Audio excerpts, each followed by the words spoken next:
भाई 4 बाणा का इकलौता भाई और उसने भैया नहर निकल गई। इस तरह से यह दुखद घटना को अंजाम दिया गया है।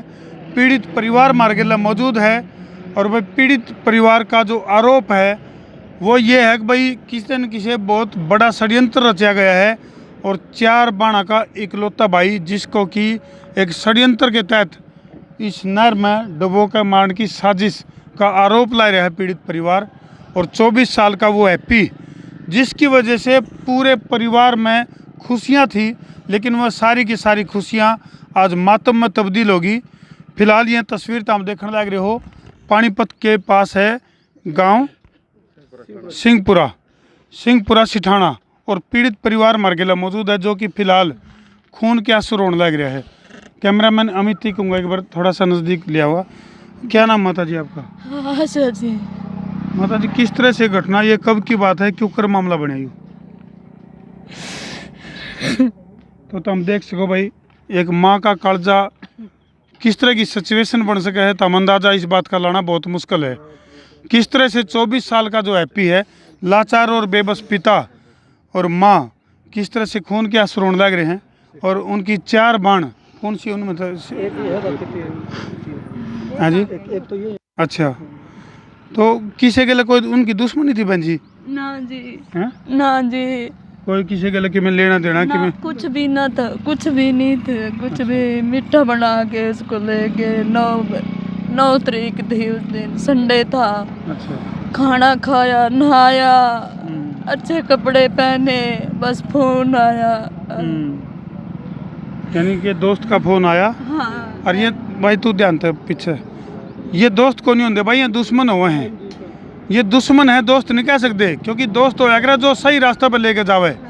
और भाई जो फिलहाल भारत और इन्फॉर्मेशन है वह यह है कि भाई किसी एक निजी स्कूल है जो बंद पड़ा फिलहाल, उसकी बिल्डिंग है जो, उसमें बैठ कर उनने पहले ड्रिंक वगैरह करी है और उसके बाद जो है उसके दोस्त जो हैं हैप्पी के दोस्त उसको लेकर इस नहर पर लेकर आए हैं। उसमें पुलिस की जो इन्वेस्टिगेशन है उसमें भी कुछ अलग अलग चीज़ें निकल कर आ रही हैं। फिलहाल मैं एक दुखद तस्वीर जरूर दिखाना चाहूँगा कि 4 बाण और उनका इकलौता भाई और उनके पिता देख लो लाचार बेबस अवस्था में हैं।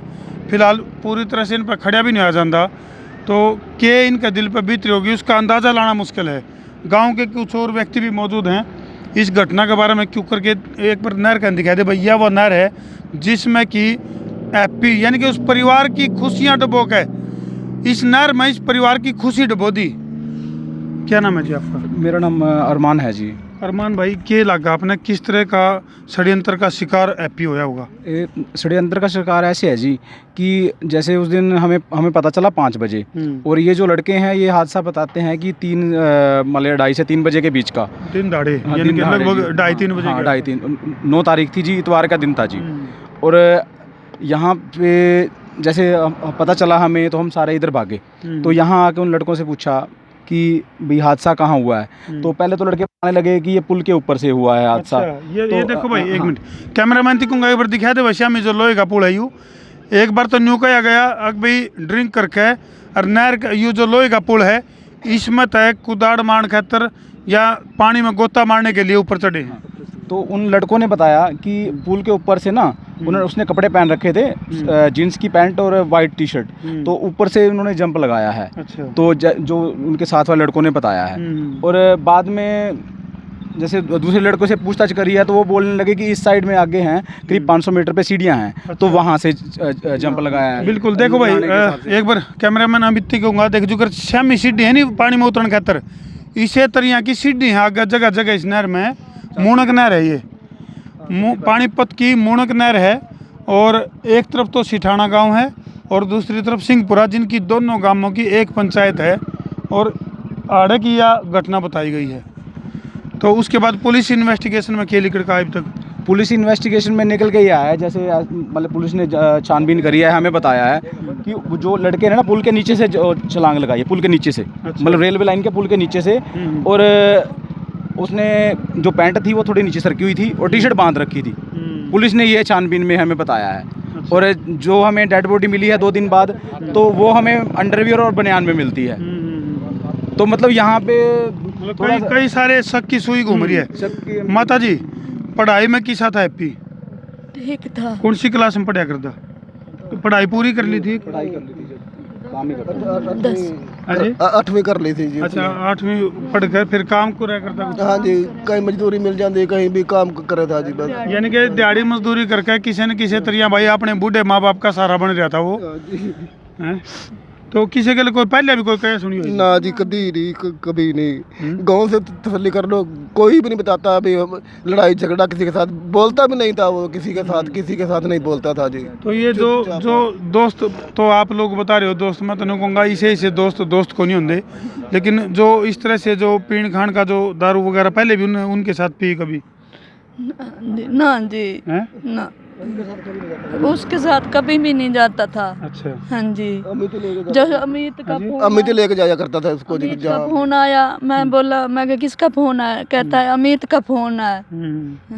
खेत में जाना था उसको साथ में ले जाते थे जी। अच्छा, उम्र कितनी थी इसकी हैप्पी की? 24 साल। तब अंदाजा ला इसको भाई, जिस तरह से पकी हुई फसल होया कर है, 24 साल का नौजवान जिसका नाम में हैप्पी था, और उसी की वजह से पूरे परिवार में खुशियां थी और सपने थे परिवार के, अगर भाई हैप्पी जो है इस परिवार के लिए पता नहीं क्या करेगा, लेकिन शादी हो रही थी माता जी? ना जी, शादी नहीं। ना हमने बोला मैं शादी करवा दे ना मम्मी, घर बनाऊंगा, कुछ बन के दिखाऊंगा।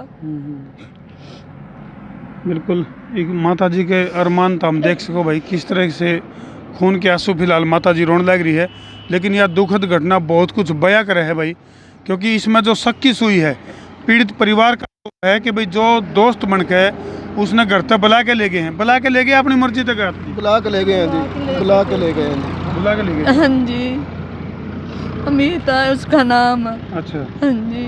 अच्छा किस तरह उसके बाद, जिस तरह जैसे अमित को घर तक बुला के ले गए, उसके बाद किस तरह की घटना घटी? तो जो वो लड़के थे खाने पीने के लिए, जैसे ना हमारे यहाँ गांव के उस साइड इस्लाम स्कूल है, तो वहाँ पे जाके बैठे, तो फिर वहाँ से कहते हैं कि वहाँ से 11 मतलब 12 बजे या 1 बजे वहाँ से आए हैं इधर, तो यहाँ आके फिर वो मतलब यहाँ वहाँ पे बैठे हैं या वहाँ पे बैठे हैं, हमें इसी चीज़ का अभी तक कंफर्म नहीं हो लिया। लड़के कुछ बताते हैं, पुलिस कुछ बताती है, तो उस पर भी मतलब अब 302 का मुकदमा हो और उस पर कार्रवाई ना हो, थोड़ा सा यहाँ भी हमें डाउट जाता है जी कि प्रशासन अपना मतलब काम किस हिसाब से कर रहा है या मतलब कैसे कर रहा है, तो हमें उनसे मतलब संतुष्टि नहीं बात है। बिल्कुल। और कैमरामैन थी कहूँगा पूरे परिवार का एक एक चेहरा देख लो भाई, न्याय की उम्मीद है इस पूरे परिवार को, और पूरा चेहरे जो है वो मायूस हैं। इसकी सिस्टर की बात करा तो एक बहन का भाई नहीं रहा, एक माँ का लाल नहीं रहा, एक पिता का सहारा नहीं रहा, और जो आस पड़ोस के जो उसके दोस्त हैं या उसके पड़ोसी हैं, हैप्पी का किस तरह का नेचर रहा? हैप्पी का बहुत अच्छा नेचर था, ना किसी से लड़ाई झगड़ा ना कुछ है, गांव में सबसे घुल मिल के रहता था। अच्छा। और पढ़ाई में भी अच्छा था। आपके पड़ोस में ही था? मेरे बाप में चाचा लड़का था भाई। अच्छा अच्छा। हाँ जी, किस तरह का नेचर रहा हैप्पी का? और इस तरह की क्या मतलब ड्रिंक वगैरह का पहले भी कभी कुछ इस तरह का भाई इन दोस्तों के साथ बैठकर पीने का काम? नहीं, मैं तो कभी ऐसा सुना नहीं है कुछ भी कि इन लड़कों के साथ बैठा हो। पहले सुनाई में तो गांव में यह है कि इनके साथ पहली बार आया, जैसे माँ बता रही है, कभी फ़ोन आया और फ़ोन करके बुला के ले गए। उसके बाद जो सारी कार्रवाई और सारा अब तक रिजल्ट देखते हैं तो हमारे को प्रशासन के ऊपर कहीं भी पूरा विश्वास नहीं हो रहा। प्रशासन और पक्ष लोग ये मिलकर आपस में हमारे को बिल्कुल भी कहीं भी न्याय तक नहीं पहुंचने दे रहे, और इसलिए हम एसपी तक 2 बार पेश होके आए। महिपाल डांडा ग्रामीण विधायक उसके पास गए, अनिल विज के पास गए, हमारे को कहीं भी न्याय नहीं मिल रहा। और हम चाहते हैं कि प्रशासन हमारे को न्याय दे और सच को सच और झूठ को झूठ किया जाए। सही बात है भाई, मामला का दूध और पानी का पानी होना चाहिए। आखिर 4 बाणा का इकलौता भाई, और वो इस नहर में समाज है। और उसके बाद पुलिस प्रशासन की कार्रवाई की अगर मैं बात करूं तो कार्रवाई के नाम पर फिलहाल जो है एक ऊहापोह की स्थिति बना रखी है, खो वाला खेल बना रखा है, और पीड़ित परिवार जो है वो खून के आंसू रोने लग रहा है। भाई चलो लाल तो चला गया, लेकिन कम से कम बेद तो लग गए। मामला तो बेरा पटा है। अब भाई आखिर पूरा मामला था के? अच्छा, इसमें जो मोबाइल वगैरह थे हैप्पी के वो बरामद हुए जी? ना जी, ना कुछ नहीं दिया लड़कों ने, ना कपड़ा दिया, ना चप्पल जूती, ना कपड़े, कुछ भी नहीं मिला हमारे को, कोई निशानी नहीं छोड़ी उन्होंने। तो फिलहाल तो हम देख सको भाई, रो रो के पीड़ित परिवार का बुरा हाल है। और पुलिस प्रशासन तो एक बात ज़रूर कहेंगे कि इस मामले की गुत्थी को सुलझा जा सके है, क्योंकि मोबाइल के डंप उठाए जा सके हैं। किस तरह से इस घटना को अंजाम दिया, बाई नेम जी बीच में शिकायत कर रखी है, बाई नेम से क्या था जी? हाँ जी सर, बिल्कुल बाय नेम है जी। बाई नेम है। हाँ, तो 4 उनके अगेंस्ट कोई कार्रवाई, कोई गिरफ्तारी हुई अब तक? नहीं जी, अभी तक कोई गिरफ्तारी नहीं हुई, कोई कार्रवाई नहीं हुई जी। उल्टा जो प्रशासन है वो समझौते का दबाव बना रहा है। तो बार बार हमारे घर पंचायतें लेके आई जा रही हैं जी। अभी तो त्रेमी भी नहीं होली थी जी, उससे पहले ही हमारे घर पे लोग आके बैठने लगे कि आप समझौता करो और भी आप इसको भी निपटाओ उसको। डेड बॉडी कितने दिन बाद बरामद हुई थी? 3 दिन के बाद जी। 3 दिन बाद। हाँ जी, तो अंदाजा ला इसको। हाँ जी, तीसरे दिन ही मिली मतलब। बिल्कुल। हाँ जी। तो इस बूढ़े माँ बाप के दिल पे क्या बीती होगी जब शामी बेटे की डेड बॉडी देखी होगी इनने, तो किस तरह के हालात बन रहे होंगे इसका अंदाज़ा लाना बहुत मुश्किल है। फिर कहूँगा पुलिस प्रशासन तो फिर कहूँगा कि इस मामले की गुत्थी को सुलझाया जावे, मामले का दूध और पानी का पानी कराया जावे, और इस नहर ने जो 4 बाणा का इकलौते भाई को निगला है, इस मामले की सच्चाई सामने आनी चाहिए ताकि पीड़ित परिवार को न्याय मिल सके। और वीडियो ने जिला के शेयर कर दो भाई, ताकि जो आरोपी हैं, दोषी हैं, उनको सज़ा मिले और इस तरह की घटना दोबारा ना घटे। कर दो भाई शेयर। मैं हूँ तारा देसी पत्रकार धर्मू।